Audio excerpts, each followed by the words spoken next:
Safe passage दे दिया सामने वाले को। हलीम आदिल शेख साहब, इम्तियाज शेख साहब की बातें आपने सुनी, आपको उनकी बातों से क्या लग रहा था? वो नहीं क्या, वो बड़े बड़े कॉन्फिडेंट है, उन्होंने कहा कि जी वो हमारे साथ हैं और वफाक में हमारे साथ रहेंगे, वो आते अगर लड़ते इलेक्शन तो ज्यादा बेहतर था, हमारा बयानिया जीता है और तहरीक इंसाफ का बयानिया जो है वो नहीं जीता इस वक्त कराची के इन रिजल्ट्स को मद्देनजर रखते हुए, या चले टर्न आउट को मद्देनजर रखते हुए।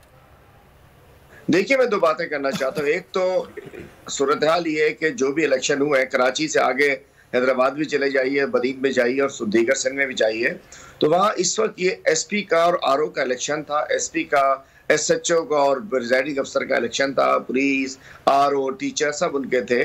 तो लाजमी पीपल्स पार्टी जैसे इलेक्शन करती है आप सब जानते हैं। लेकिन मैं समझता हूँ कि जहाँ पहले बात हो रही थी एमक्यूएम पीपल्स पार्टी की, ये इकट्ठे थे, सारा जो ड्रामा किया गया था ये उसमें कामयाब हो गए, कंफ्यूज करना था।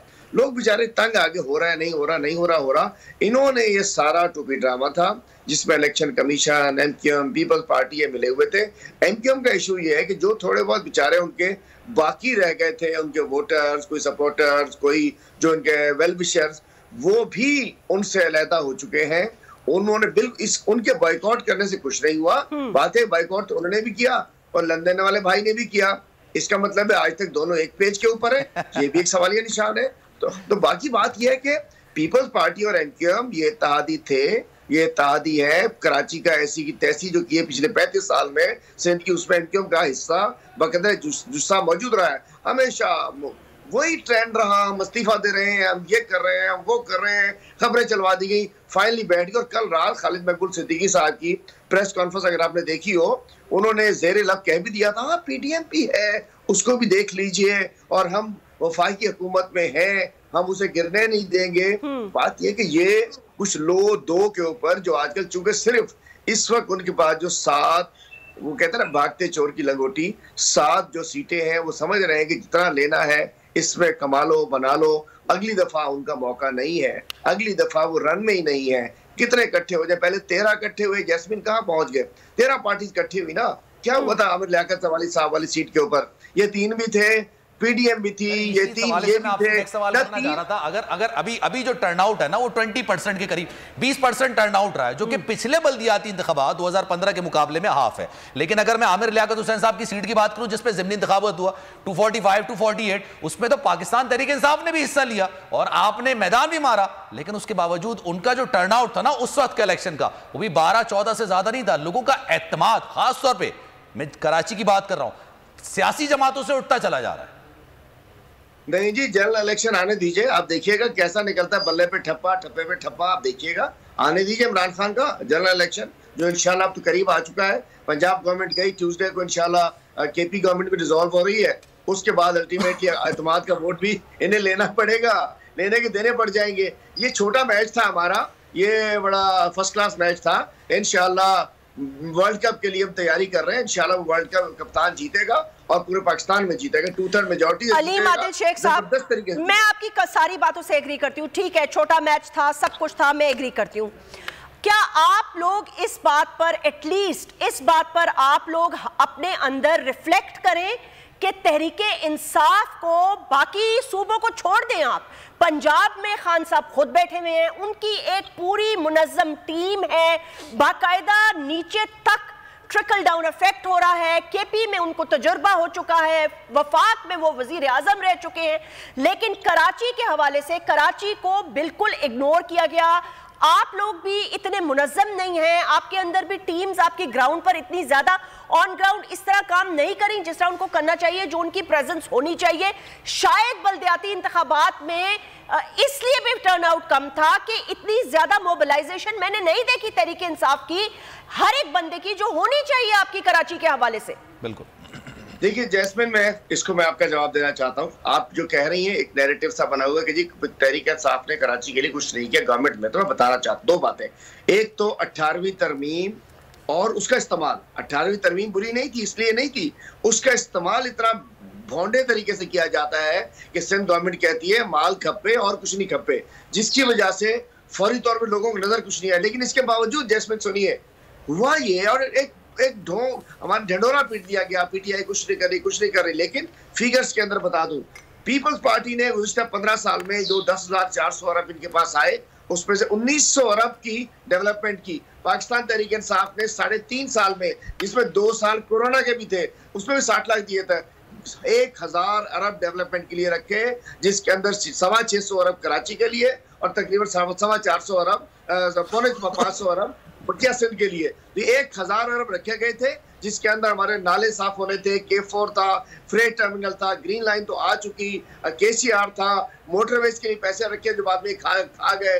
मैं कहना चाहता हूँ सब कुछ किया, लेकिन एक तो डंडोरा पीटा गया और 18वीं तरमीम की वजह से, और जो बाद में देखा कि यहाँ जो अब पता चल रहा है कि किसी ने टांग पकड़ी हुई थी, किसी ने हाथ पकड़ा हुआ था, किसी ने पीछे से पल्लू पकड़ा हुआ था, दामन पकड़ा हुआ था, आगे नहीं निकलने दे रहे थे। बहुत सारे खुफिया लोग भी थे, खुफिया हाथ भी थे जो तहरीक इंसाफ को वो नहीं करने दे रहे थे। इसकी वजह से लोगों में गया, लेकिन अल्हम्दुलिल्लाह पाकिस्तान तहरीक इंसाफ पूरे मुल्क के साथ साथ सुबह सिंध की सबसे बड़ी जमात है। लेकिन मैं एग्री करता हूँ, अभी हमें बहुत कुछ बेहतर करने की गुंजाइश है, बहुत कुछ हमें ठीक करने की गुंजाइश है, कुछ हमारी भी गलतियां हैं। अगर हम लोगों को निकालने में कम कामयाब रहे हैं, उसकी जिम्मेदारी हमें लेनी चाहिए, और मैं जिम्मेदारी लेता भी हूँ। उसके अंदर इमरान खान की गलती नहीं है, तहरीक इंसाफ की नहीं है, उसके अंदर हमारी अपनी गलती है, जिसको हम इंशाल्लाह ठीक कर लेंगे, ओवरकम कर लेंगे इंशाल्लाह।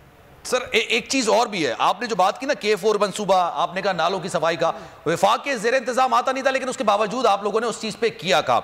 सर ये मेयर जो है ना, ये आप इसको छोटा ग्राउंड नहीं कह सकते, मेयर का इख्तियार कराची के 34% इलाके पर होता है सर। लेकिन एक चीज और है हलीम आदिल शेख साहब, आप जो बात कर रहे हैं ना कि हमारी गफलत है, पाकिस्तान तहरीक इंसाफ खान साहब के नाम पर और खान साहब की पर्सनैलिटी पर, खान साहब के विजन पर वोट लेती है। कराची में पाकिस्तान तहरीके इंसाफ की अगर क़यादत होगी, आपके ऐसे क्या कारनामे होंगे जिसकी वजह से खान साहब नहीं आए, मे भी आप लोगों को वोट ना पड़े? पंजाब में खान साहब मुतहर्रिक थे तो खान साहब को वोट पड़े, जितने भी ज़िमनी इंतखाबात हुए उसमें खान साहब ने बाकायदा इलेक्शन मुहिम चलाई, खान साहब को वोट पड़े। लेकिन जहां खान साहब अगर लेट सपोज नहीं होंगे तो क्या पाकिस्तान तहरीक इंसाफ को वोट नहीं पड़ेगा? तो ये खान साहब का मसला तो नहीं हुआ ना, ये तो सर बाकी कायदीन का मसला हुआ। देखिए मैं आपसे एग्री करता हूं, मैं कह रहा हूं कि हमें बेहतरी की बहुत गुंजाइश है, बेहतरी की बहुत ज्यादा गुंजाइश है। और लाजिम बात है, अभी हमने देखा कि जनरल इलेक्शन में महमूद मौलवी का इलेक्शन है, 239 का इलेक्शन है, लेकिन हमारे हर चीज हम हमेशा। और एक और चीज बता दूं आपको, 2013 के इलेक्शन में 8 लाख वोट मिला था, तकरीबन 8.25 लाख PTI को। 2015 में 1,75,000 मिला था। तो ये एक लोकल बॉडी इलेक्शन और जनरल इलेक्शन का फर्क है, लेकिन हर चीज में बेहतरी की गुंजाइश होती है। मैं सच को सच कहने वाला बंदा हूं, मैं गलत को गलत नहीं कहता।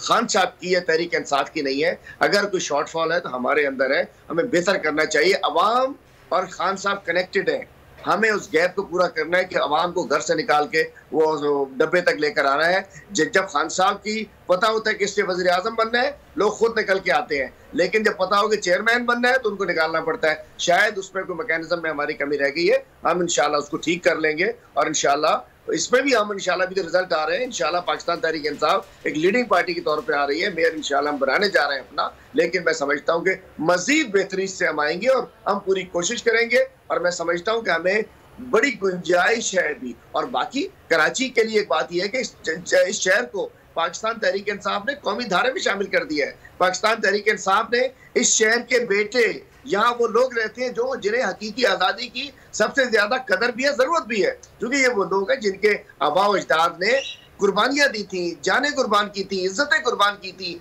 शहीद हुए थे। तो यहाँ वो जो हमारी हकीकी आज़ादी का हमारा नैरेटिव है, और ये शहर को जो बर्बाद किया गया है, ये करप्शन में किया गया। आज भी क्या हुआ है, हर जगह पुलिस ने ठप्पे, ये वो क्या, अभी तो होशरुबा मालूमात आप लोग ही देंगे थोड़ी देर बाद। आप देखिएगा कि यहाँ 5 बजे के बाद क्या कुछ किया है, और इसमें NQM इनकी स्पॉन्सर रही है, इनकी साथ शामिल रही है। उन्होंने अपना हिस्सा वसूल करके उन्होंने तो लगा दिया OLX के ऊपर, बेच दे, सब कुछ बेच दे, और उन्होंने अपना हिस्सा वसूल करके उन्होंने बैक एंड पे सपोर्ट किया है। ये जो ठप्पे जिस तरीके से लग रहे थे, लग रहा था कि इन्होंने अपने लोग वर्कर्स उनके हवाले किए। लेकिन इंशाल्लाह अल्हम्दुलिल्लाह पाकिस्तान तहरीक इंसाफ एक मकबूल जमात है, मजबूत जमात है, कराची की सबसे बड़ी जमात है। इस इलेक्शन में भी जीत रहे हैं, अगली दफा भी इंशाल्लाह खान साहब की 2/3 मेजॉरिटी में हम अपना पूरा हिस्सा डालेंगे इंशाल्लाह।